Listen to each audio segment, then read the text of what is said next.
शाहकोट में deputy commissioner का Maryam Nawaz health clinic पर अचानक छापा, अमले की हाजिरी और इंतजामात का कड़ा मुआयना।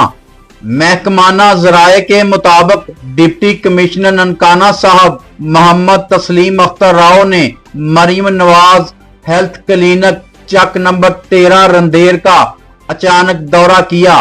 डीसी ने अस्पताल में डॉक्टर्स और अमले की हाजिरी, सफाई सुथराई, इलाज मुआवजे की फराहमी समेत दीगर इंतजामात का तफसीली जायजा लिया और मरीजों को दी जाने वाली सहूलियात को मजीद बेहतर बनाने की हदायत जारी की।